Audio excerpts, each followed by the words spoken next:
Olá, estamos começando mais um Momento Mulher e hoje, para ser entrevistado, estará aqui conosco o Israel, aqui da Igreja Presbiteriana de Itaú de Minas, e nós iremos falar sobre louvor, como é bom louvar a Deus.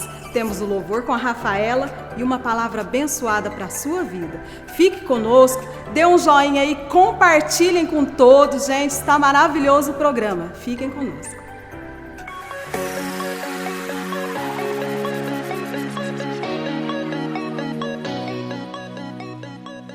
Vamos abrir a palavra do Senhor lá em 2 Crônicas 20, do 1 ao 26. Neste texto nós iremos ver o rei Josafás vencendo as lutas por meio do louvor.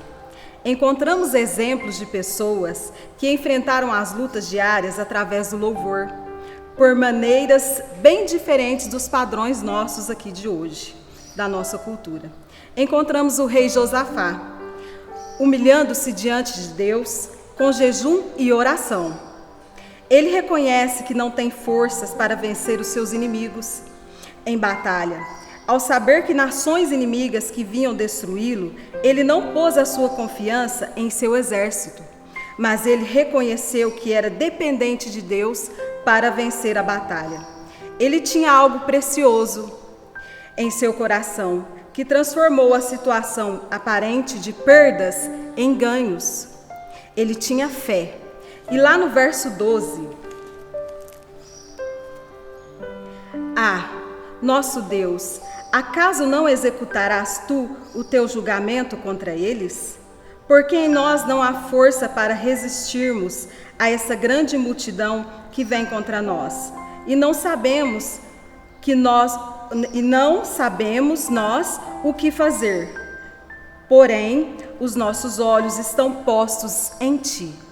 Então Josafá estava o tempo todo com os olhos fixos em Deus. O tempo todo. Lá no verso 15, e disse: Dai ouvidos, todo Judá, e vós, moradores de Jerusalém, e tu, o rei Josafá, ao que vos diz o Senhor: Não temais, nem vos assusteis por causa desta grande multidão, pois a peleja não é vossa, mas de Deus. Que maravilha! Deus nos mostra que a luta não é nossa, é dele. É ele quem luta por nós. No verso 17, neste encontro não tereis de pelejar. Tomai posição, ficai parados e vede o salvamento que o Senhor vos dará, o Judá de Jerusalém. Não temais, nem vos assusteis. Amanhã, sai-lhes ao encontro, porque o Senhor é convosco. Isto é maravilhoso. E Josafá louvou ao Senhor.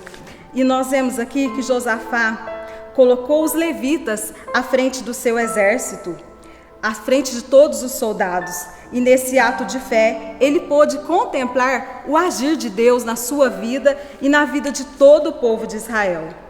A atitude de louvar a Deus deve ser constante em nossa vida. Louvar antes e depois de cada batalha, de cada dificuldade que enfrentamos. Como crentes no Senhor Jesus, a nossa vida tem que ser um constante louvor. O louvor liberta, acalenta a alma, traz paz ao coração e enche a boca de riso. Louvai ao Senhor, louvai a Deus no seu santuário. Louvai no firmamento do seu poder, louvai-o pelos seus atos poderosos. Salmo 150. Amém. Esta é a palavra do Senhor para a vida de todas vocês. Que Deus abençoe cada um de vocês e que possamos louvar, mesmo em meio às dificuldades, mesmo quando estamos passando por lutas difíceis, tristezas. Louvem a Deus, cantem, glorifiquem o nome do Senhor, porque é Ele quem peleja, é Ele quem luta por você a sua batalha. Amém.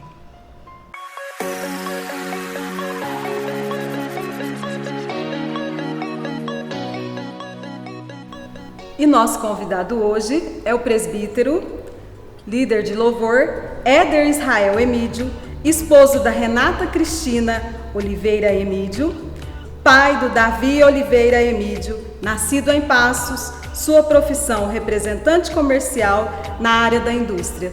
Tudo bem? Tudo bem, tudo jóia, graças a Deus. Tudo jóia, graças ao nosso Deus, né, irmão? E hoje nós iremos falar sobre louvor, como é bom louvar a Deus, né, irmão? Sempre bom e necessário. Sim. Éder Israel, o que Deus fez na sua vida? Deus fez na minha vida, o maior milagre foi a salvação, né? De imediato. E Deus me resgatou de uma forma assim, muito maravilhosa em tudo que Ele fez na minha vida, sabe? Então, desde a minha adolescência até hoje, eu só tenho a agradecer, né? E não entendendo o porquê, mas sabendo que Ele me escolheu, né? Agradecer a Deus sempre por tudo que Ele tem feito na minha vida. Amém. Como o louvor começou a fazer parte da sua vida? Então, o louvor ele fez parte da minha vida desde sempre. Desde criança, eu sempre fui muito ligado à música. E desde então, na minha família havia uma banda de pagode na época, né, quando criança e jovenzinho, né, adolescente, sempre tinha os familiares ali que gostavam de banda de pagode, tinham os instrumentos na minha casa, né, isso por volta assim, dos meus 9, 10 anos. E ali, desde então, o Senhor começou a colocar sonhos no meu coração, né? De ser músico, né? De cantar, de tocar e tal. Mas não tinha uma visão como um todo, né? Era muito infantil ainda, mas havia o sonho. O Espírito de Deus já estava colocando no coraçãozinho. E quando eu comecei a ir para a igreja, primeira vez que eu fui para a igreja com meus familiares aqui de Itaú de Minas, que foi o contato com a igreja, né, evangélica cristã, e eu comecei a perceber como que era feita a questão da banda, né, do ministério, como que era aquilo todo, a apresentação. Eu achava muito legal aquilo. Então, desde a minha infância, os ministros, os cantores, os instrumentistas chamavam muito a minha atenção. Sim. Eu ficava até chateado quando a gente, às vezes, atrasava por um motivo ou outro dentro da família, como se diz, né, era aquele povão nas férias, e chegava na igreja depois do louvor, que para mim... né, me tirava a minha paz do coração. Eu queria ter visto o louvor, eu queria ter cantado as músicas. E desde então começou isso no meu coração, sabe? E quando eu comecei a congregar, né, eu fui nascido e criado em Passos, na cidade de Passos. E desde ali eu comecei a ter amizade com os músicos por causa do desejo. E por essa amizade, por essa aproximação, eu comecei eu peguei a fase... Eu comecei invertido, eu costumo falar. Sim. Eu não comecei tocando o instrumento ou cantando. Eu comecei a equalizar o som, aprender o que é grave, médio, agudo. Eu comecei a afinar o instrumento, uma guitarra, um contrabaixo, um violão, né? Eu comecei a entender a ambiência do som, né, na época. E eu comecei a me tornar aquele... Não falo um técnico, eu não tinha um técnico, né, um curso, né, propriamente dito. Mas a ter aquela ambiência, ter o ouvido musical.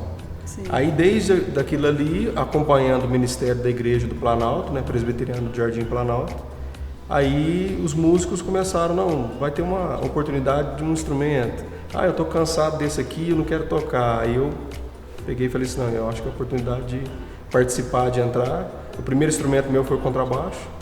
Né? E você aprendeu sozinho? Como foi? Então, eu nunca fiz aula de música em si, né? Eu falo assim, mas aí eu comecei eles, lógico, eles me ensinaram a como tocar o contrabaixo, né? Onde eram as notas, como que eu faria. Isso quem me ensinou foi o Murilo, o guitarrista na época, né? Eu ia para casa dele no final de semana e ele, né, me ensinava até a posição da mão ali, como que faz, né, e tal, essa nota é tal.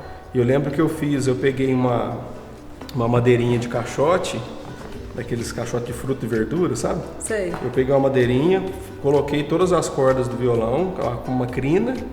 Primeiro eu coloquei a caneta assim, fui, né, colocando o quadrado que é o traste do violão. Um tio meu, o Marcos, tinha um violão em casa, eu fui copiando, fiz e coloquei as notas, que ele tinha me passado uma cola. Olha só. Aí eu fazia no contrabaixo, porque eu queria aprender o baixo, o violão, né? Sempre queria fazer as coisas muito rápido. Aí eu peguei mais o baixo, aí eu fazia as notas do baixo e tal. Sem ter o instrumento? Sem ter o instrumento. Inventou um modo de treinar para conseguir tocar? Para conseguir. Aí eu treinava, eu imaginava, não tinha um som do instrumento para dar retorno para mim, mas eu imaginava tocando, essa aqui. Aí ele me dava, lógico, a cifra, né, para me seguir, ó, essa nota é tal. Aí eu fazia em cima. Aí depois, com o tempo, eu comecei a já não querer mais o contrabaixo, Eu já queria aprender o violão, aí foi um processo, eu já tinha esse violão do tio meu, aí eu peguei o violão, comecei a aprender. Aí na verdade, eles ficavam muito bravos comigo, eu ia na casa deles assim, né? Naquela época não tinha o WhatsApp pra você entrar em contato. Não. Eu vou aí e tal. Chegava lá de supetão e falou... De surpresa. Ô violonista, eu preciso aprender a música que você tocou no domingo agora. O que você tocou, que nota que é? Aí o cara, tipo, vem cá. Aí me ensinava a nota e tal. Aí eu ia pra casa e treinava aquilo. Treinava Força de vontade, né? Aí pra cantar, eu entrei no coral da igreja na época. Era a doutora Lília que fazia regência do coral e ali eu comecei a cantar. Né? Desafinado igual taquara rachada. E ela insistia, foi aprimorando, melhorando cada vez mais. Ela me ensinou a cantar, como eu imitava desenho, animal, essas coisas. Sim. Eu não conseguia afinar. O tom da música, sabe? Eu não conseguia. Aí ela me falava assim, então me imita. Aí fazia as vozes que eu fazia de brincadeira. Eu comecei a fazer as vozes com ela foi jogando pro piano, pra nota, pra mim pegar. Isso eu nunca mais esqueci. Aí foi a primeira vez que eu falei, cara, eu cantei assim, né? Eu dei um tom igual a nota que tá lá. Foi a primeira vez. Aí deu aquela... é isso aqui. Aí ela eu até hoje não entendo nada. Fala a nota, não tô sabendo de nada. E desde então eu fui trabalhando nesse ouvido. Então eu tenho um ouvido apurado para música, né? E a gente está buscando teoria, dia após dia, mas nada assim, aquela correria louca. Eu quero ter o prazer de cantar, quero ter o prazer de tocar. E aí o que Deus tem feito na minha vida foi isso aí. E toca quantos instrumentos? Então, essa questão dos instrumentos é um pouco complexa, né? Na verdade, eu toco um pouquinho de alguma coisa. Então eu toco um pouco de violão, né? Eu toco um pouco de contrabaixo, de bateria. Toco umas 3 músicas no teclado. Faltou um no Ministério de Louvor, chama Israel. Isso. É mais ou menos isso. Isso. Mas é pela necessidade e a gente costuma brincar assim da questão, isso é fominha. Além dessa brincadeira de falar que é fominha, mas eu acho que vai muito mais além. Né? A questão do desejo de adorar mesmo, isso. Sabe? Aquela sede de estar servindo a Deus, de estar louvando ao Senhor, né? De não deixar o louvor, assim, buscar a qualidade, a excelência. Né? Se tem como ter capacidade de ter mais instrumentos, mais pessoas, e se Deus deu a capacidade, por que não? Né? Por que se privar disso? Sendo que isso gera prazer, né? E fazer as coisas para Deus com prazer, com qualidade, né? E isso agrada o coração de Deus, assim como diz o salmista. Aí a glória de Deus, a bênção desce e Deus opera seus milagres cada vez mais. E não adianta a gente ficar falando, eu não dou conta, eu não consigo. Tem que tentar, Sempre. Tem que se esforçar, tem que procurar aprender, né? Sempre. De algum meio, não tem condições financeiras de pagar um curso, mas tem as aulas online, você vai lá, aprende um pouquinho e vai treinando, Deus vai abençoando. Né, a gente, antigamente, hoje não, hoje você tem... Né, os sites de cifra, tem o YouTube, tem um monte de coisa. Fácil hoje, muito. Antigamente você escutava a música, aí tinha aquele conflito, se ela eu lembro de um conflito que dava sempre, se a música tá numa nota ou no meio tom acima, no meio tom abaixo, aí você tirava numa nota, depois tinha que transpor tudo, porque você ouviu de uma forma, até seu ouvido ficar bom, né? Você ouvia aquela nota, não, essa nota, por exemplo, é Fá, não, essa nota é Sol. Então até se habituar e pegar era um pouco bem mais difícil, você tinha que ouvir. A palavra de Deus nos mostra que o louvor traz alegria a Deus. E em várias passagens na Bíblia mostra como Deus age e faz milagres através do louvor. Como você vê esses textos bíblicos? Isso é fato, né? Isso é fato porque a palavra de Deus realmente ela é eficaz. O louvor cantado é uma ordem de Deus e uma ordem com prazer, né? Uma ordem com alegria. Costumo sempre falar para todo mundo, quando a gente está tocando, que a gente tem que celebrar. Eu falo assim, pessoal, hoje é dia de celebração, porque o povo de Deus se reuniu, até aqui, né? Deu certo, até aqui Deus honrou nossas vidas, porque a gente merece? Não, porque Ele faz, porque Ele é bom. E a gente tem que trazer isso como celebração. E a palavra de Deus ela é absoluta. Então, quando você canta algo que é tão prazeroso, que é tão verdadeiro, né, isso tem que gerar prazer no nosso coração. E a gente tem que trazer novos cânticos e tem que trazer uma vida de oração, de busca ainda mais intensa. Sim. houve uma espetacular libertação de Paulo e Silas, né? Lá em Atos 16, 25, quando perseguidos e presos puderam louvar a Deus, e aquele louvor libertou-os da prisão, literalmente, né? Pois houve um terremoto e os alicerces se moveram e as portas se abriram e todos foram libertos. Que maravilha! Eu fico imaginando como que foi esse louvor, como que estava ali a situação, aquele momento ali deles louvando a Deus, né? O Espírito Santo ali agindo na vida deles e as cadeias foram quebradas. Eu imagino, a gente também, eu gosto muito de, quando lê a Bíblia, viajar um pouco.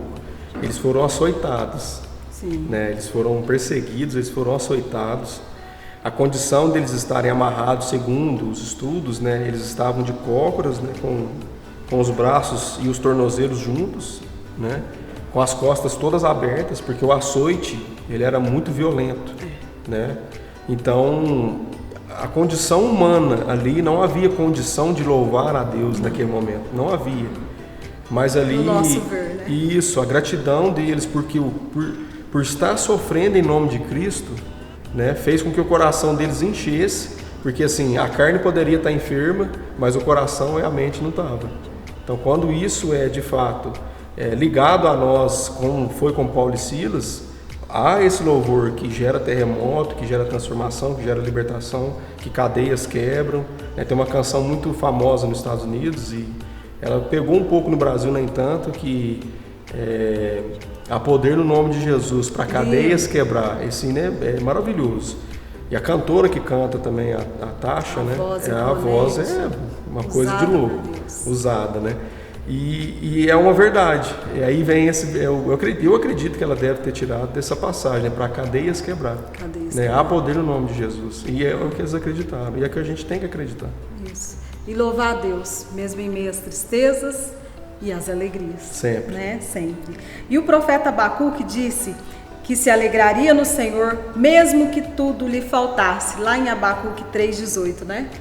Sim, Abacuque foi um profeta, né? Ele sofreu muito, né? O povo de Israel estava no ápice do pecado, né? Uma desobediência, uma desordem total, né? De tudo que estava acontecendo em Israel, né? Um povo hebreu. E eles tiveram, eles perseguiam os profetas, né? Era uma coisa, assim, eu estou lendo essas passagens com meu filho, sabe? Ele tem 8 anos, o Davi. E ele fica impressionado, aí é até engraçado o jeito que ele fala assim, ele fala, ai papai, lá vai Israel errar de novo, sabe? Tipo, aí vem uma história nova, né? A gente está lendo uma Bíblia que chama Bíblia em Ação, aí é muito legal porque tem figuras, imagens, aí mexe muito com ele, que é lúdico, né? De vez em quando a gente ensina um pouquinho também, que eu acho muito legal isso, para ele aprender. E ele percebeu isso, e Abacuque, ele percebeu que Zacarias, Abacuque, os últimos profetas, eles sofriam muito, eles eram homens muito isolados. E quando Deus vem e fala, né, que vai acontecer, porque vai sofrer consequências, vão estar presos com a Pérsia, com a Babilônia, vocês não vão sair disso aí, né? Porque realmente vocês plantaram e vão colher. Então ele fala, né, ainda que falta alimento, né? Ainda que falta o gado nos currais, ainda que falta a uva, que é a vide, todavia me alegrarei, né? E para você chegar nesse ápice também, né? Essa intenção de louvor, de adorar a Deus é muito forte. É entender a soberania, né? Que Deus é muito soberano e que você depende de qualquer decisão que Deus dá, sendo ela boa ou sendo não tão boa naquele momento. Mas você realmente busca a Deus ali. Então, Abacuque ensina isso em vida, né? Em real, né? Realidade mesmo. Qual a sua maior alegria? Eu acredito que Deus colocou a maior alegria quando Ele me chamou, né? Quando Cristo me resgatou, essa é a minha maior alegria. Sim, que aí, Efésios 2, né? De fato, a gente era morto em nossos delitos e pecados. Aí Ele veio e nos deu vida. Então, ter essa alegria que Deus me deu. Acho que é a alegria verdadeira. É a alegria verdadeira. Foi desafiador para você, como líder de louvor, fazer o louvor no culto online, as lives de oração à tarde? Conta para nós sobre essa experiência, Israel. Super desafiador.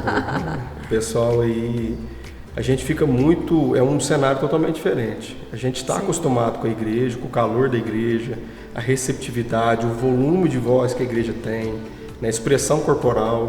De repente você está de frente a uma câmera, falando com a câmera, ter que mudar e ter que transportar essa alegria, né? Fazer com que o Espírito de Deus realmente surja em você aquilo que você faria com pessoas. Né? Realmente foi uma transformação, foi muito rápida. Numa semana a gente estava no presencial, na outra não estava mais. E a gente nunca fez um projeto assim, nada. Teve que, do nada... Tem um irmão nosso, né, o presbítero Marcos Neto, ele fala que a gente evoluiu 15 anos em uma semana. Em uma semana. A gente evoluiu 10, 15 anos, vamos ter que fazer. E a gente não pode deixar o rebanho, né, sem ter esse cuidado, o alimento, não tem como, a gente tem que fazer. E como a gente está na liderança como presbítero, tem que aprender a falar com a câmera, tem que aprender a dar a palavra todos os dias que precisar, né? A gente dá a palavra igual a gente está conversando, mas você ficar na frente da câmera igual a gente fica, é difícil. Não é fácil. Mas Deus tem dado... Eu tô suando aqui, gente, hoje está muito quente. Deus tem dado essa graça, sabe, da gente... E assim, louva a Deus, sabe, Sara, pela sua vida, né? A gente costuma brincar que a Sara é a nossa maior youtuber. A Sara tá saindo muito bem, né? E você tem tido isso, pegou isso para você, né? Né? Com muito carinho, muito prazer. A gente vê que o resultado é muito bom. E os outros irmãos, né? Todos os outros irmãos, né? Trabalhando e teve que, né? Gente, se não tem um lado artístico, vamos ter, porque Deus vai à frente. Vamos despertar, porque para Deus nada é impossível. Amém, é isso mesmo. Israel, muito obrigada.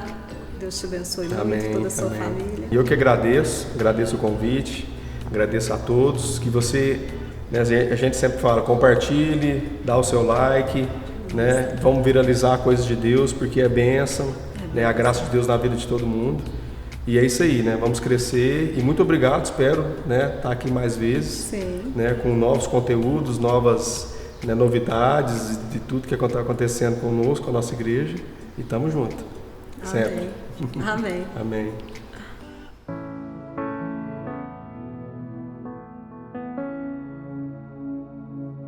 Digno de glória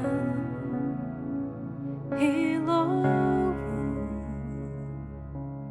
levantamos nossas mãos, te adoramos, ó Senhor, digno de glória e louvor, levantamos nossas mãos, te adoramos, ó Senhor, porque grande és tu, maravilhas fazes tu, não há outro igual a ti, não há outro igual a ti, porque grande és tu, maravilhas fazes tu, não há outro igual a ti, não há outro igual a ti, digno de glória e louvor, levantamos nossas mãos, te adoramos, ó Senhor, digno de glória e louvor, levantamos nossas mãos, te adoramos, ó Senhor, porque grande és tu, maravilhas fazes tu, não há outro igual a ti, não há outro igual a ti, aleluia, aleluia, aleluia, não há outro igual a ti, não há outro igual a ti, digno de glória.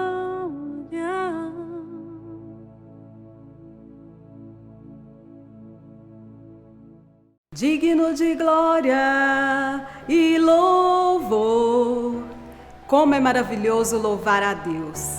Israel, muito obrigado por ter estado aqui conosco nessa entrevista. Rafaela, obrigado por este louvor maravilhoso. Quero agradecer também ao Jader e ao Jarles que estão fazendo esse cenário maravilhoso para nós. Fiquem com Deus. Nunca duvide da presença de Deus na sua vida.